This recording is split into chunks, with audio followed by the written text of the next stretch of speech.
Hello বন্ধুরা, তোমরা সবাই কেমন আছো? আশা করি তোমরা সবাই খুব ভালো আছো। আর একটা নতুন ভিডিওতে তোমাদের ওয়েলকাম জানাই। তবে আজকে তোমাদের সাথে শেয়ার করতে চলেছি একটা নতুন রেসিপি আমার। সেটা হচ্ছে পমফ্রেট মাছের সর্ষে ঝাল। অনেকেই অনেক রকমভাবে করে খেয়েছো, এটা একটু ট্রাই করো। আমি 5টা মাছ নিয়ে নিয়েছি, একে ধুয়ে মুছে ভালো করে নুন হলুদ দিয়ে ম্যারিনেট করে রেখে দিয়েছি। আর মাছের গাটা একটু কেটে নিয়েছি নুন হলুদ ঢোকার জন্য। আর এখানে আমি বেটে রেখেছি একটু সর্ষে, তবে সর্ষেটা কিন্তু আমি মিক্সিতে নয়, পুরোটাই শিলে বেটেছি। শিলে বাটার মশলার টেস্ট খেতে হয় অনেক আলাদা। যারা আমার ভিডিও রেগুলার দেখো তারা জানবে যে আমি কিন্তু ম্যাক্সিমাম রান্নাতে শিলে বাটা মশলাটাই বেশি প্রেফার করি। আর এদিকে একটা মিক্সিতে করে নিয়েছিলাম, সেটা হচ্ছে টমেটো পেস্ট। এটা শিলে করতে গেলে অনেক সময় ছিটকে বেরিয়ে যায়, তাই একটা মিডিয়াম সাইজের টমেটো নিয়ে একে পেস্ট করে রেখে দিয়েছি। আজকে কিন্তু খুব বেশি মশলা দিয়ে রান্না হবে না, খুব কম মশলাতেই রান্না হবে। তো শুরু করা যাক। আমি কড়াইটা বসিয়ে নিয়েছি গ্যাসে। তো একটু তেল দিয়ে দেবো, তেলটা গরম হতে দেবো। তেলটা দিচ্ছি আমি পরিমাণ মতো, কিন্তু আমি সবসময় চেষ্টা করব যে তেলটা মাছ ভাজার পরও যেন একটু বেঁচে থাকে। ওইটা দিয়ে আমি পরের মশলাটা তৈরি করব। তো সেই পরিমাণ মতোই আমি তেলটা দিয়ে নিচ্ছি। তোমরা চাইলে একটু বেশিও দিতে পারো, একটু কমও দিতে পারো, যে যেমন পরিমাণে তেল খাও। আমার কিন্তু তেলটা প্রায় 2 মিনিটের মধ্যেই বেশ ভালোই গরম হয়ে গেছে। আমি গ্যাসের আঁচটা কমিয়ে এবার আমি মাছগুলোকে গরম তেলের মধ্যে একে একে ছেড়ে দেবো।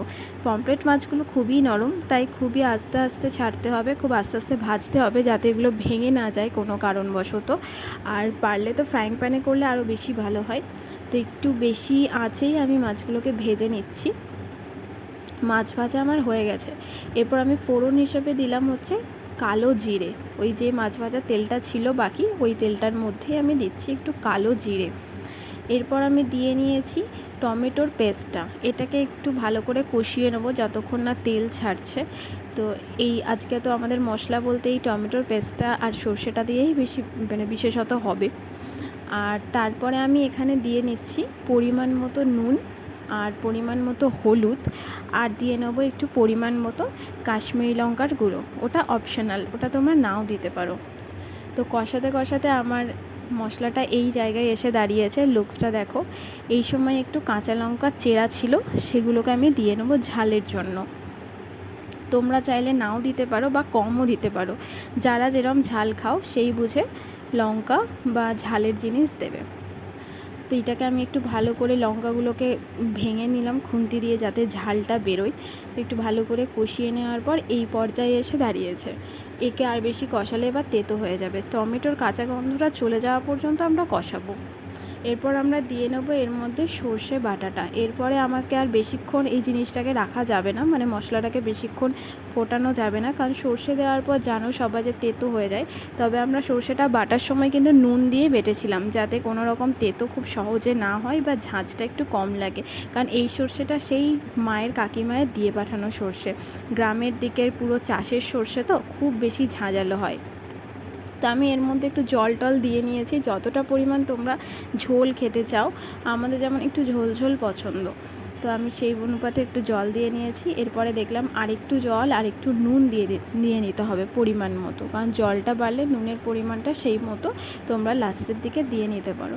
তো যাতে সর্ষেটা খুব বেশি তেতো না হয়ে যায়, তাই আমি জলটা একটু বেশি করে দিলাম। এরপর পমফ্রেট মাছগুলোকে, যে মাছগুলো ভেজে রেখেছিলাম, ভাজা মাছগুলোকে দিয়ে দিলাম। 2 মিনিট মাত্র নাড়াচাড়া করে ফুটিয়ে আমি গ্যাস অফ করে দিয়েছিলাম। তো রান্নাটা প্রায় কিন্তু আমার শেষের মুখে, বেশিক্ষণ লাগে না এই রান্নাটা করতে। তো চলো দেখো ফাইনাল লুকটা কেমন হলো, ঢেলে নিই একটা পাত্রের মধ্যে। এটা হয়ে গেছে আমার ফাইনাল লুক। ওপর থেকে আমি ছড়িয়ে দিয়েছি একটু কাঁচা সর্ষের তেল 2 চামচ মতো। আর যেহেতু মাছ ভাজা তেলে রান্নাটা করেছিলাম, একটু কালো কালো লাগছে দেখতে, তবে দেখতে কিন্তু অসাধারণ সুন্দর আর খুব লোভনীয় দেখতে হয়েছে। আর বাকি আছে উচ্ছে ভাজা। আজকে শরীরটা খারাপ বলে খুব বেশি রান্নাবান্না হবে না, মায়েরও শরীর খারাপ, আমারও শরীরটা ভালো নেই, তাই একটু অল্প তেলে কয়েকটা উচ্ছে আছে একটু ভেজে নেব। আর একটু ডাল করা হয়েছে, ব্যাস এইসব দিয়ে আজকের সকালটা পেরিয়ে যাবে, তারপর রাতে দেখা যাক কি হয়। তাহলে চলো উচ্ছেটা ভেজে নিই।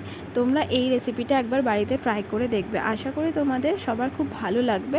এটাও আমি ইউটিউব দেখে শিখেছি বা বিভিন্ন ধরনের রান্নার বই, রান্নার রেসিপি এটা ওটা দেখে মানে মিলিতভাবে করার চেষ্টা করেছি।